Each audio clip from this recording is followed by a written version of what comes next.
परिषद में 24 एजेंडों पर निर्णय लिए गए हैं। सबसे महत्वपूर्ण निर्णय मैं जानकारी देना चाहूँगा कि दरभंगा और पूर्णिया एयरपोर्ट में जो राज्य सरकार एयरपोर्ट अथॉरिटी के साथ MOU साइन करेगी, उसके प्रारूप पर स्वीकृति दी गई है। तो दरभंगा हवाई अड्डा और पूर्णिया हवाई अड्डा, इन दोनों हवाई अड्डों में जो MOU हैं उसमें मुख्य रूप से ये बातें उल्लेखित हैं कि राज्य सरकार उसमें ज़मीन बिना इंक्रोचमेंट को उपलब्ध कराएगी। इसके कनेक्टिविटी 4 लेन से सड़क का मार्ग की कनेक्टिविटी देगी, बिजली पानी की उपलब्धता सुनिश्चित करेगी, जिसका भुगतान वे स्वयं करेंगे लेकिन उपलब्धता सुनिश्चित करेगी। शहरी क्षेत्र की जो मास्टर प्लान है उसमें से एयरपोर्ट का उल्लेख किया जाएगा और म्युनिसिपल टैक्सेस जो है वो 5 साल ऑपरेशन के 5 साल तक वेव करेगी। तो यह MOU के पश्चात जो निर्माण कार्य है अब आरंभ हो सकेगा पूर्णिया और दरभंगा हवाई अड्डा का। तो यह एक महत्वपूर्ण निर्णय है जो लिया गया है। पिछड़ा अति वर्ग एवं अति पिछड़ा वर्ग कल्याण विभाग के अंतर्गत संचालित अन्य पिछड़ा वर्ग कल्याण आवासीय +2 विद्यालयों में जो बहाली हो रही है, अभी जो स्नातक शिक्षक या स्नातकोत्तर शिक्षक का जो अभी बहाली हो रही है, बहाली होने तक केंद्रीय विद्यालय के रिटायर्ड एवं नवोदय विद्यालय के रिटायर्ड जो हमारे टीचर्स हैं उनको बहाल कर उनका प्रयोग किया जाएगा पढ़ाने के व्यवस्था में। और जब रेगुलर बहाली हो जाएगी तो इनको हटा दिया जाएगा और उनके स्थान पर रेगुलर बहाली होगी। ऊर्जा विभाग का एक प्रस्ताव था जो समाधान यात्रा में भी चर्चा में आया था और लोगों की मांग थी। चंडी नालंदा में 2/50 MVA का क्षमता वाला 132/33 KVA का ग्रिड सबस्टेशन का निर्माण की स्वीकृति दी गई है। इसमें 129 करोड़ 75 लाख रुपए व्यय होंगे, जिसमें 20% राज्य सरकार देगी और 80% जो है 103.80 करोड़ राज्य सरकार की गारंटी पर विभिन्न बैंक से लोन लेकर निर्माण किया जाएगा।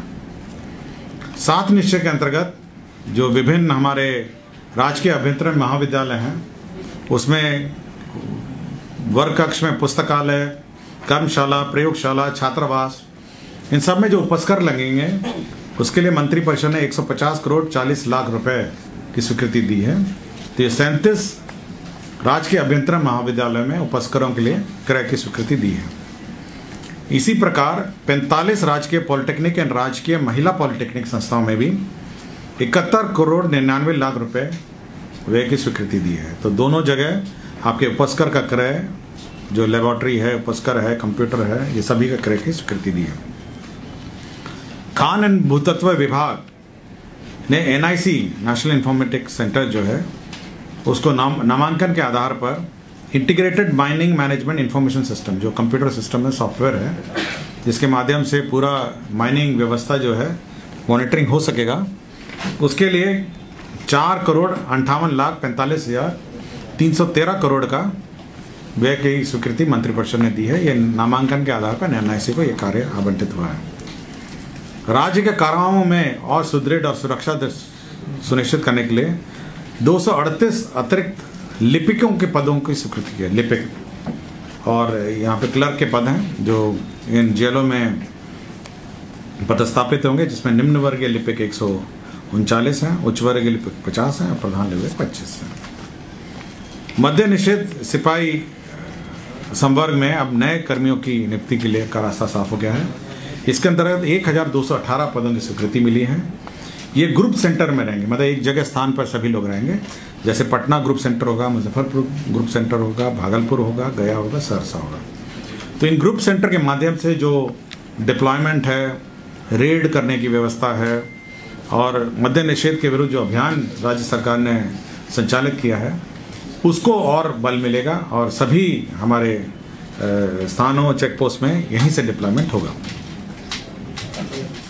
पथ निर्माण विभाग के अधीनस्थ जितने कार्यालयों में खराब पड़े रोलर हैं, आपके अलकतरा के मशीन हैं और आपकी गाड़ियां हैं और जितने भी पथ निर्माण से संबंधित जो उपस्कर हैं जो खराब पड़े हुए हैं, यंत्र तंत्र सब जगह पड़े हुए हैं, उनको डिस्पोज करने के लिए राज्य सरकार ने नामांकन के आधार पर MSTC को अपॉइंट करने का निर्णय लिया है।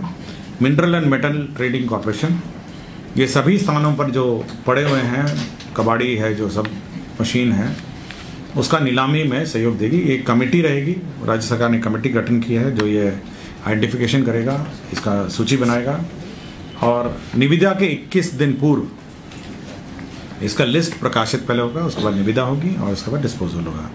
तो यह एक महत्वपूर्ण निर्णय है जो पथ निर्माण के जो कबाड़ी इधर उधर मशीनरी है उसका डिस्पोजल का है।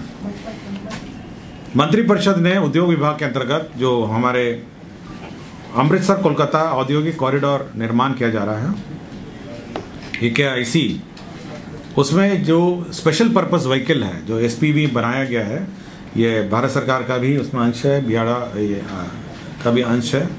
तो ये जो स्पेशल पर्पस व्हीकल है उसी में संशोधन, इसमें पूर्व में मंत्रिपरिषद स्वीकृति हुई थी, लेकिन भारत सरकार के अनुरोध पर कुछ संशोधन किए गए हैं। जैसे कॉरपोरेशन को हटा के ट्रस्ट बनाया गया है, निदेशकों की संख्या में संशोधन किया गया, तो आंशिक संशोधन हुआ है, इसकी मंत्रिपरिषद ने स्वीकृति दी है।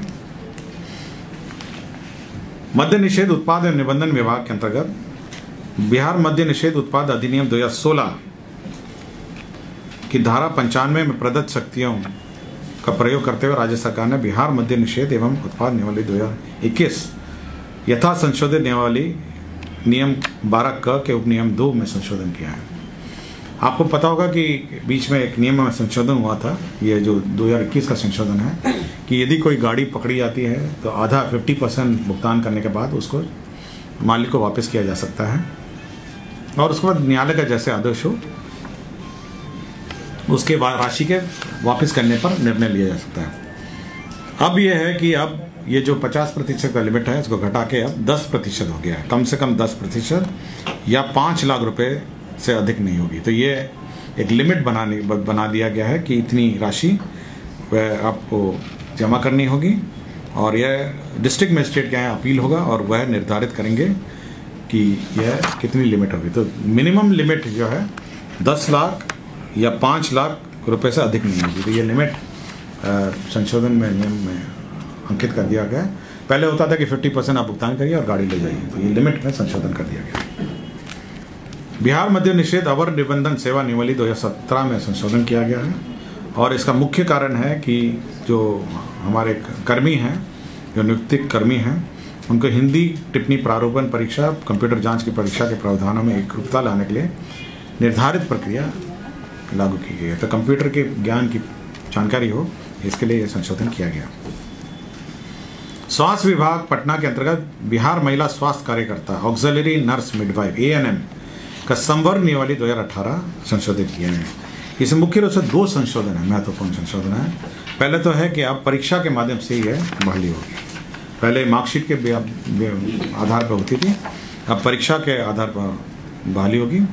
और दूसरा मेजर संशोधन इसमें यह है कि ये जिला काडर नहीं होकर अब यह राज्य काडर होगा। तो ये 2 चीज़ें हैं जो अब होगा। अब ये डिसमिसल के हैं, मैं एक साथ पढ़ देता हूँ आपको। डॉक्टर नसीम अहमद का डिसमिसल हुआ। यह चिकित्सा पदाधिकारी प्राथमिक स्वास्थ्य केंद्र पंचगनिया थे। डॉक्टर सुमित कुमार थे, चिकित्सा पदाधिकारी अनुमंडल अस्पताल डेहरी थे रोहतास में। डॉक्टर मिथिलेश कुमार चिकित्सा पदाधिकारी सदर अस्पताल आरा में थे और डॉक्टर रंजन कुमार चिकित्सा पदाधिकारी अनुमंडल अस्पताल रजौली में थे। इन सभी को डिसमिस किया गया। उसका डॉक्टर श्रीमती अनीता कुमारी चिकित्सा पदाधिकारी प्राथमिक स्वास्थ्य केंद्र अरवल, यह भी डिसमिस हुई। तो ये सारे डिसमिसल के हैं। इसके अतिरिक्त एक ध्रुव कुमार है, तत्कालीन अंचल अधिकारी है, त्रिवेणीगंज सुपौल, यह सस्पेंडेड थे, इनको भी बर्खास्त कर दिया गया है 15,000 घूस लेने के आरोप में, यह डिसमिस हो गया। लक्ष्मी प्रसाद साहू हैं, तत्कालीन उप निदेशक, ये इनको डिसमिस किया गया था। न्यायालय के आदेश के आलोक में इनका जो आदेश है निरस्त कर दिया गया है और इनको जो परिणामी लाभ हैं वो दिए जाएंगे। और साथ ही साथ सरकार ने इस संबंध में इसे अपील भी दायर कर रखी है। 2 भूमि स्थानांतरण के मामले थे। एक गया जिला अंतर्गत गंगा जल आपूर्ति योजना जो निर्माण किया गया था, कंपनसेटरी फॉरेस्टेशन में यह समतुल्य ज़मीन जो है यह वन विभाग को 88.19 एकड़ उपलब्ध कराया गया है। और जमुई जिला अंतर्गत एक और दूसरा मामला है जिसमें चिकित्सा महाविद्यालय एवं अस्पताल भवन की स्थापना हेतु 21.46 एकड़ एवं 5.54 एकड़ कुल रकबा 27 एकड़ भूमि उपलब्ध कराया गया।